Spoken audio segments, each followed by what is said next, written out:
My name is Matheson. I'm Senator Lee's Chief of Staff, and we want to welcome all of you to the second annual Solutions Summit. We're very excited to have all of you here today, and we're looking forward to a fantastic morning this morning, talking about things that matter, and hopefully giving you some ideas and some concepts that you can use in your businesses, and those of you who are involved in civic areas, a chance for some real great collaboration and idea sharing as we move forward. As we start today, I want to begin by thanking our partners for the Idea Factory for the Solution Summit. The Salt Lake Chamber is, again, our partner this year. We're very grateful to Beattie and his crew for all they do to tag team with Senator Lee on this event. Also, the Utah Manufacturers Association, we're very grateful to them for their support, and also the Utah Technology Council. And we'll be hearing from each of our partners here with Senator Lee in just a little bit. Also want to thank our sponsors for today. They include Zions Bank, Merit Medical, the Associated Builders and Contractors, 1-800-CONTACTS, Micron, CenturyLink, Utah Credit Union Association, Rocky Mountain Power, and Rio Tinto. And so we thank each of them for being part of our sponsors and part of the Idea Factory here for 2015. We're very grateful to them. And everybody, if you could please give them a round of applause.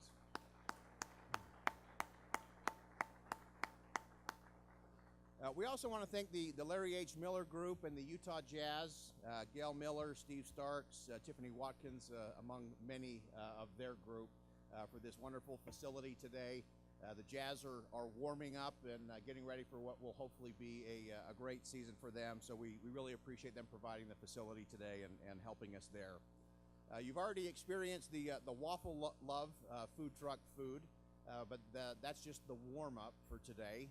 When we conclude at noon, we'll actually go outside, and we've got some more food trucks rolling in.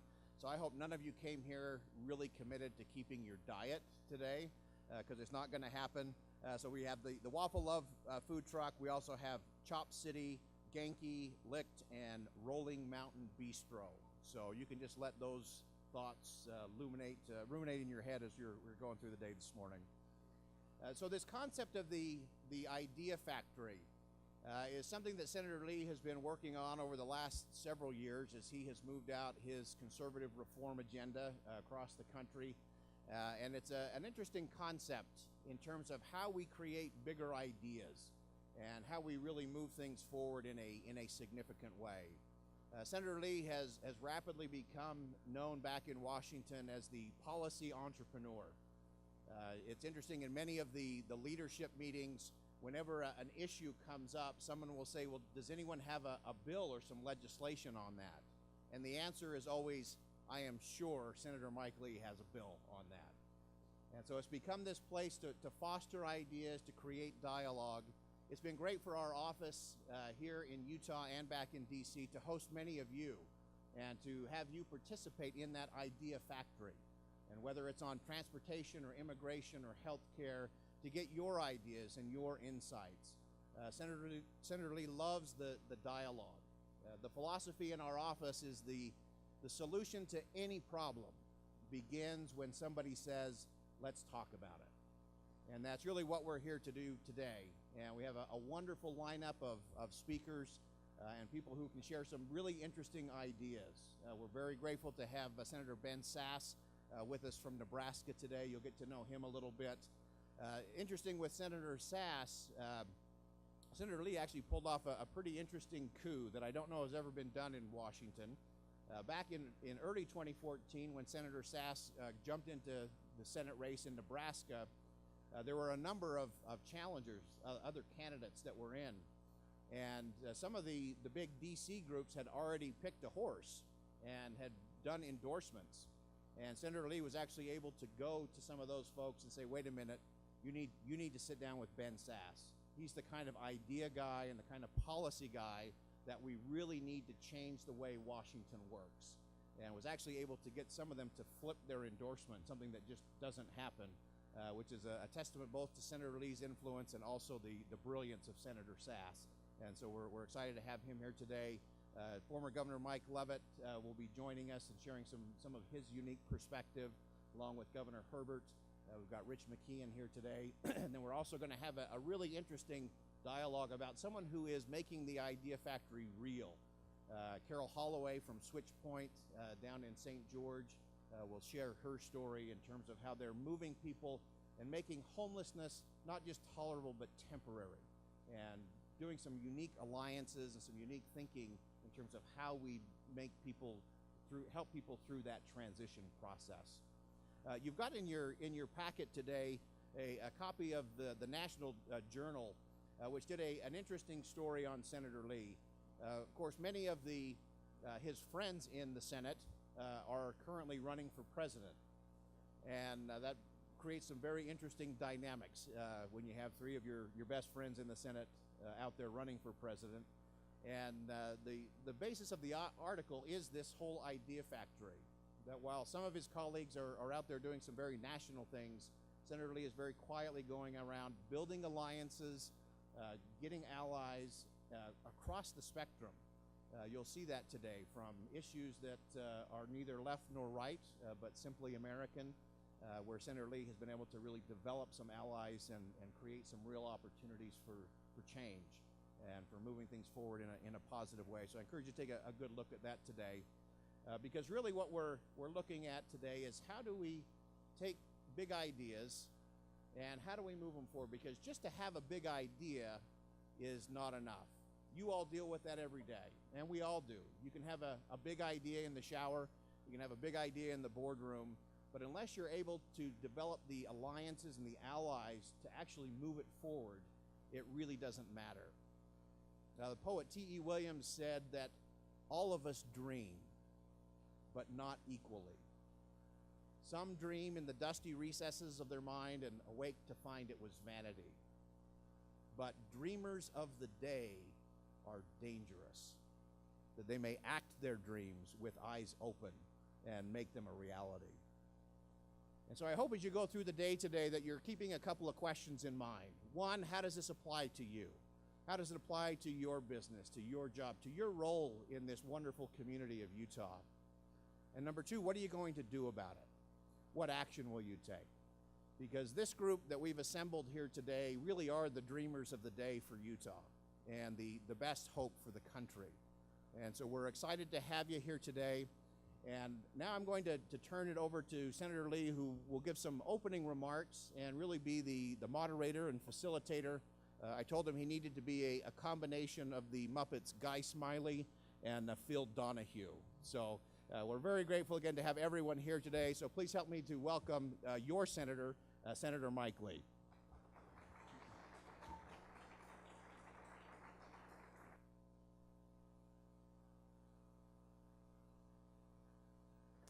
Thank you very much, Boyd. I've never practiced being a Muppet, but if I have to be Guy Smiley, I will. But Phil Donahue, I'm more comfortable with that. This has been an interesting few weeks in Washington. Just a few weeks ago, we had the Pope visit us, and it was a great visit. He addressed the joint session of Congress. It's one of the advantages of having a sovereign entity that is part of the Catholic Church is that he can be received by Congress as a foreign head of state and address a joint session of Congress. And shortly after the Pope came to visit, we had a lot of changes in Washington. Just the day after he left, Speaker Boehner announced that he'd be resigning from office. And so we've had a lot of changes ever since then. So we will always remember the fall of 2015 as the season of Pope and change. Not a very good joke, but you know, it's best I could do at this early hour. I decided to convene this conference because I believe that America is at its best whenever we're the country of big ideas. And we are, after all, a country of big ideas. It's what has differentiated us from the rest of the world. And that happens when our businesses drive innovation and our elected officials help to promote bold agendas that empower those who are in business who have these big ideas. Because it's those big ideas that end up creating jobs, and it's those jobs that end up building our middle class and helping the poor get out of poverty. That's why we need to have them. And so this idea of the Idea Factory is an interesting one. I wish in many ways that it were an actual factory with test tubes and lightning bolts and Tesla coils and things like that. But the way it operates is with a lot less fanfare than that. The way it operates, at least in my office, is a lot of lengthy discussions between me and my staff and with my colleagues, and most importantly with important business leaders like all of you, and important state and local leaders like all of you. Now, a lot of people look at Washington today and they see a lot of conflict. And there is, to be sure, an enormous amount of conflict in Washington. There's no shortage of it there. But I see that the creative disruption that all of you deal with in business every single day is finally coming to Washington. It's taken a while to migrate there, but it's finally getting there. And it's a very good thing. And if we can harness that creative disruption in a way that will benefit us all, I think we'll see that America's best days will indeed remain yet ahead. That is to say, if we can harness this by using the power of creative disruption, and if we can rely on creative collaboration rather than collusion, we're all going to benefit from it as a result. Now, there's some areas where the Idea Factory is clearly working. We've got major overhaul proposals on, for example, education. We've got our Higher Education Reform and Opportunity Act that promises to make higher education more affordable and more accessible for all Americans and deliver more of what they need, thus helping to help the poor get out of poverty and helping to expand the middle class. We've got a tax reform package that would get rid of the marriage tax penalty and the parent tax penalty, simplify the code, and here again, help the poor get out of poverty and help expand the middle class. We've got other proposals dealing with things like regulatory reform. One measure where we're trying to limit the amount of money, of regulatory compliance costs that can be imposed by the regulatory state on the American economy every year, so that we're not constantly drifting upward, where 20 years ago, the regulatory state cost the economy $300 billion a year, which was a sigh and a gasp moment 20 years ago. But now, the federal regulatory state is costing the American economy $2 trillion a year. We want to limit that, and we also want to put Congress in the driver's seat when it comes to giving those new regulations a green light, or alternatively giving them the red light, which in many cases is what we need. We've got other reforms dealing with upward mobility and with transportation, and hopefully we'll have a chance to discuss some of those later. But we have to remember that as we start these things, while the beginning of reform can be lonely, we have to start someplace. We don't have to have everyone on board. We just have to have enough. And I always look back to the example that I've described on many occasions of James Matheson. I wrote a book that came out a few months ago. It's called Our Lost Constitution. All 12 people who have read it have really enjoyed it. And I tell, among others, I tell the story of how James Matheson showed up to Philadelphia in the spring of 1787. And he was the only one. And he waited. He waited for weeks for others to show up. He waited for weeks until they eventually had a quorum so that they could start the business. He didn't know when he showed up whether others would show up. He simply knew that he had to start it, and if he didn't start it, there was a good chance no one would. And so we follow that example from time to time. One example of where I've started out not knowing whether I would be alone is in the area of criminal justice reform. When I came to Washington, I came with a certain set of experiences in my own professional background that caused me to know that there were certain things that I wanted to reform. Criminal justice was one of those areas. I had served as a federal prosecutor and assistant U.S. attorney here in Utah. And back in 2003 or 2004, when I was at the U.S. Attorney's Office, I started seeing a problem.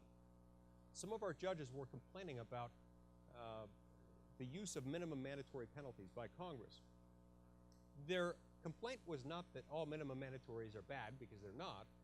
Their complaint was that in some cases, the minimum mandatory penalties, as they've been written by Congress, impose manifestly unjust penalties. One really nasty example of this came with a young man named Weldon Angelos.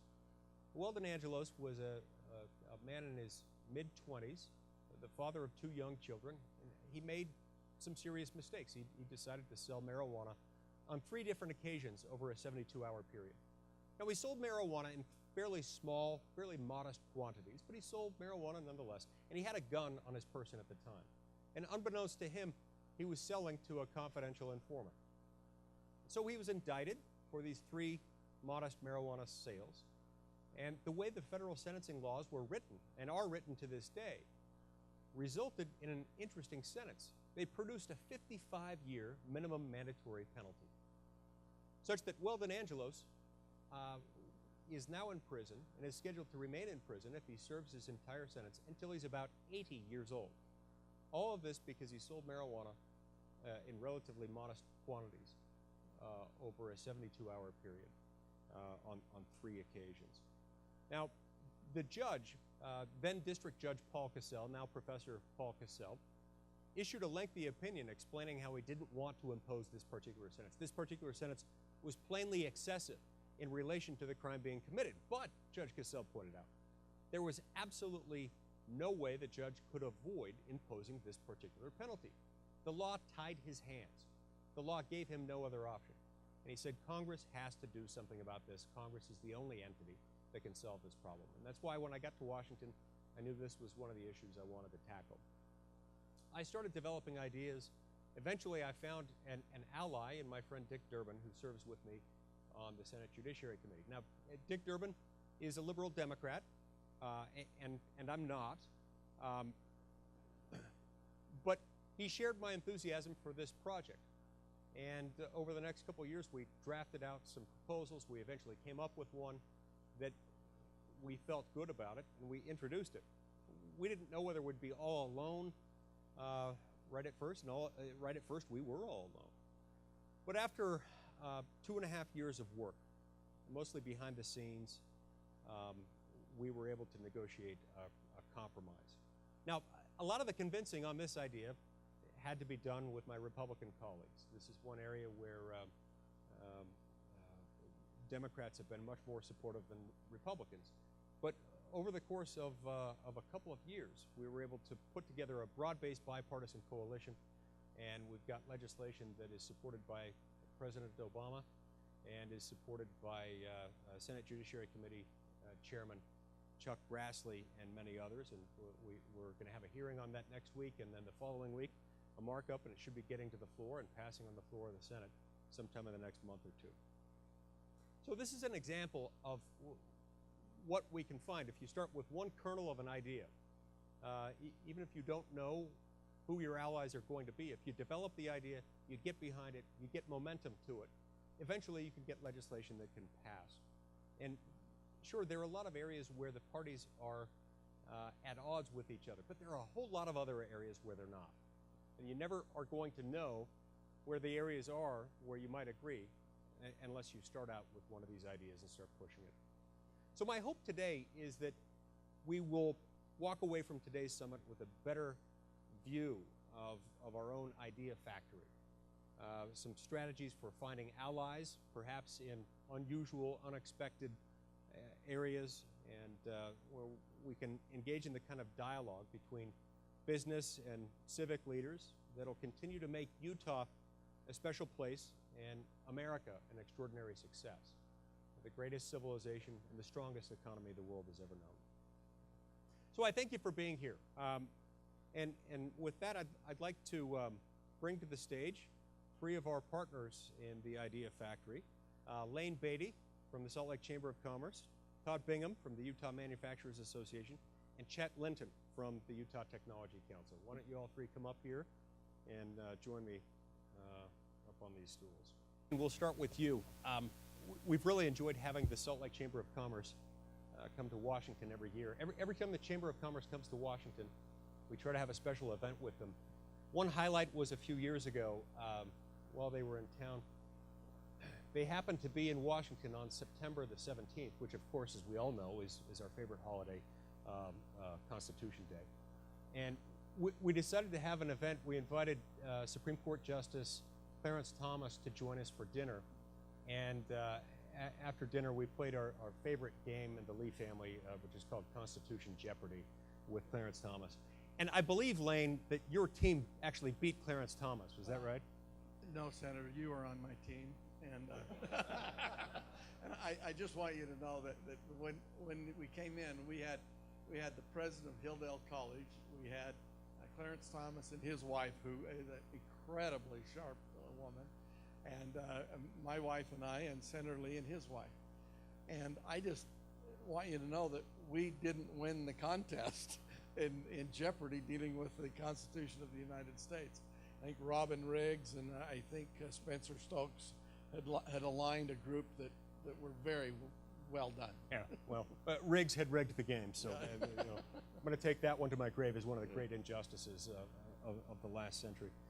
But Lane, why don't we start out with you, and why don't you just tell the group a little bit about why you think these ideas are so important and what it means to you to develop ideas to deal with some of today's challenges, including initiatives on regulatory reform.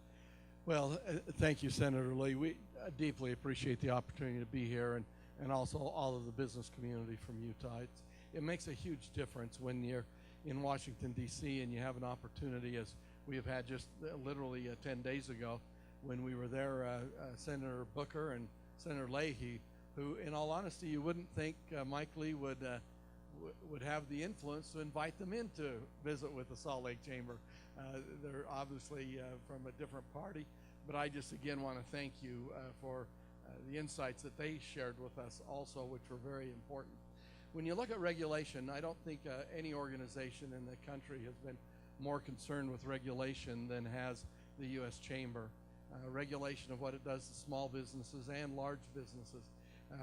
Obviously, the proliferation from a bank standpoint, and the proliferation of the many requirements that are there are literally impacting our banks in a major way. You turn around and you see EPA and what is happening there with the number of laws that they have put in place, most of them never passing Congress's scrutiny. And yet that is a huge concern to us, and why even we at the Salt Lake Chamber have the #1 initiative this next year is going to be regulation, because it affects the success of Utah in a major way. We appreciate the involvement, again, that so many people have had, and just the simple recommendations. You look at medical devices, and that's before we even talk about Obamacare and the impacts that has across the state of Utah on every business that we have. And if you don't think it impacts you yet, I promise you will within the next 6 months, because it will affect your bottom lines even more so than we have ever had before. Deeply concerned about what is happening to businesses in the state of Utah. And that's why we care so much about the importance of what we believe Congress is supposed to be. And that is that in the height of the greatest success they have is bringing together great people who literally come from different parts of the world, different parts of philosophy, but can sit down. And Senator Lee, we just want to acknowledge the success that we've had with your help. So thank you. Thank you. Thank you very much. Okay, next we're going to hear from Todd Bingham with Utah Manufacturers Association. And before I get to that, I just want to say that I so appreciate the Utah Manufacturers Association for so many things, including the fact that they have helped us decorate one of the conference rooms in my office. A few months ago, I moved offices. I used to be in room 316 of the Hart building, and we moved to room 361A of the Russell building. And when we moved, we decided that one of our conference rooms would have the name of the Made in Utah room. The Utah Manufacturers Association has supplied us with all kinds of items that are manufactured in Utah so that we can show them off to people as they come into the office. We've got all kinds of things in there. I mean, there's a basketball hoop with a backboard. We have a carbon fiber bicycle rim. We've got a blender, which is basically a 747 jet engine with a blender attachment to it. We haven't used that one yet, but we look forward to it. We also have a bowling ball that was manufactured in Utah. And you know, late one night a few months ago, as we were debating the USA Freedom Act and the proposed reauthorization of Section 215 of the Patriot Act, we were at the office at about midnight. We were voting in and out of votes all day, and Boyd Matheson, my chief of staff, exercised the unwise judgment of reminding me that we had a bowling ball in the office at midnight, and I decided it was time for us to have some fun while we were waiting for the next vote. So we actually went bowling in the halls of the Russell building at midnight with that bowling ball. It was a lot of fun. We realized we didn't have any pins, so we decided to turn it into a game of soccer. And note to self, if you kick a bowling ball, it kind of hurts. So I just thought I'd let you in on that. So Todd, why don't we have you tell us a little bit about some of the challenges that you face as manufacturers and some of the things that you've got in mind for how we could deal with those. Senator, thank you. We appreciate it. Thanks for the opportunity to provide a lot of product for that conference room. When we were there in April, brought about 30 of our companies back there, and it was fun to see them walk into the room and see their products in there. In fact, I would say we broke bread with the senator, but we actually had cereal.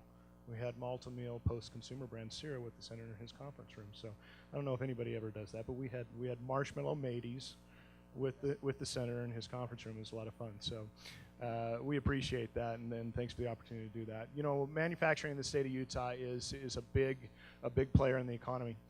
Elaine alluded to it a little bit there with some of the issues related to medical device. We have many of our companies here in the state of Utah. We represent about 1,000 different manufacturing companies, and they do everything from bowling balls to rockets to diapers to donuts to whatever you're looking around you right today has been manufactured by somebody, and so we appreciate that. One of the biggest issues that I think, there are two big issues that are affecting manufacturers moving forward that I think getting together in this idea factory helps us solve those issues. One is regulation, and Lane talked a little bit about that. That will continue to be a major issue for us, whether it's the recent changes, proposal changes to ozone regulations is going to have an impact on manufacturers across the state. Small manufacturers are going to have to look at how to deal with the new regulations on ozone and how that might affect their ability to either hire more individuals, produce more payroll, and do things like that, or deal with how to get to that regulation issue. The second thing that's probably the most important thing, and as our board met last week, they talked a lot about this issue, is workforce development, talent shortage. Today's baby boomers are in the stage of retiring, and in manufacturing the average age is somewhere in the 55 to 57-year-old age. We struggle today as an industry to find high-tech, highly skilled individuals to come into our industry, and that's probably one of the biggest challenges right now that is holding manufacturing back. We hear a lot about how Utah is a fabulous place to do business, and we certainly are and will continue to be with the great policies that our legislators, both state and federal, help us maintain. However, with a skilled workforce that is in demand right now, that is really a challenge for us to continue moving down the road.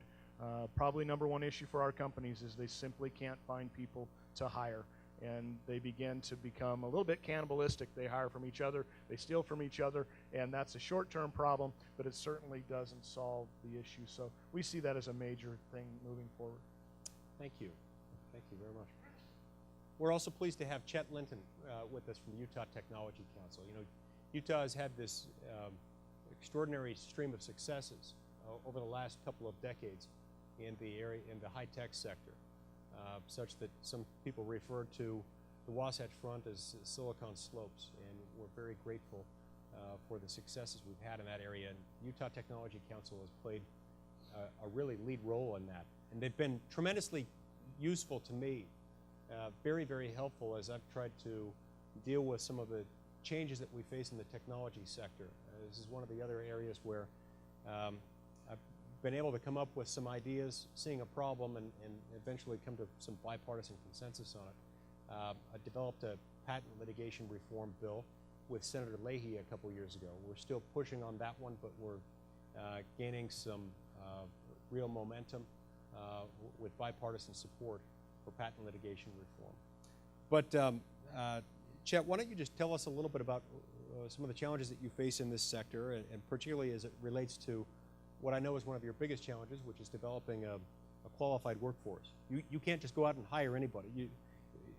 You're looking for a particular type of person with a particular type of skills and training. Yes, thanks, Senator. It's an honor to be here. We're happy to participate as well.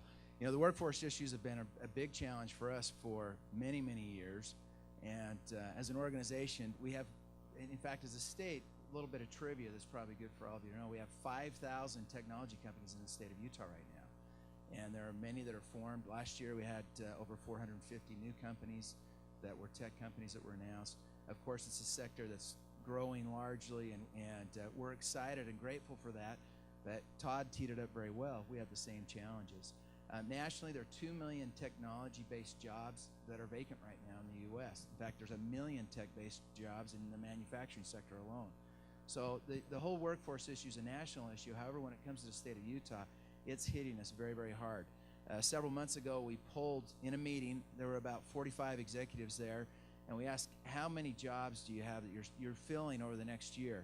There were 1,850 jobs just among those 45 technology companies that each of us were striving to fill as we went throughout this year, 2015. We don't see the problem going away, you know, and we'd rather have this problem than the other one, Senator. But the challenge is that how we've looked at it is that we've realized that as an organization, our responsibility to our members and to the companies here in the state is that we've got to look at the whole process. What happens in K-12? Are parents aware? We realized that parents weren't aware of STEM jobs, of those tech jobs that were out there. So science, technology, education, and mathematics. And so there's been a tremendous amount of effort that's gone on. I saw Stan Lockhart over here at one of the tables, one of our more recent state school board members, and also a major driver in helping a lot of these initiatives get passed. But just to explain a little bit, for the last several years, we've been really striving to get more engineers in these companies. And so there's been a big engineering initiative. We have a few legislators here that have helped drive that legislation, and so there's funds that have been approved, and each year just about each year those funds go up because we need to get more engineers in the field, not only in computer science but electrical engineering and other engineering fields as well. So we realize that the pipeline is key, and awareness also. The STEM Action Center, which is now in its 3rd year, is fully funded. How many of you seen the STEM ads on television in the media campaign? Almost everybody has, and some of you may notice them now going forward. But this is a big initiative we've seen alignment with government, as well as industry and the Utah State Office of Education, as well as schools across the state. So we're really trying to push the word down there, not only at the secondary level but also at the elementary level, so students hear about it. The media campaign is to help parents be aware of these opportunities. You know, the average technology job in the state, according to the Division of Workforce Services, starts at about $86,000 a year. As companies, what we're finding, you know, our coders, the software developers that we hire, the average salary for some of the positions we hire for, average is about $109,000 a year. So these are high-paying jobs, and we are really striving to find the ways we can help people inform. The last piece of this is that we realize that school counselors were not aware of the jobs that were out there and open and these challenges. And so for the last 3 years, we have a number of executives. Usually there's about 25 that volunteer. The Counselors Association has been great. We're able to expose all 850 counselors in the state of Utah to the tech jobs in the state, what's available, what's coming, how do we work, what do we look for, and this has had great influence. I have counselors every year that say, I was not aware of these jobs. These are the things that our students need to be aware of. And we're seeing some great impact now. Additionally, last year we had computer science was actually approved as a science in the state of Utah, which is significant. You know, kids won't take the class if they don't get the credit they need, and it doesn't help them for college. And also mathematics this last year was another key initiative, so students can really be prepared when they go to school. So again, we're seeing that.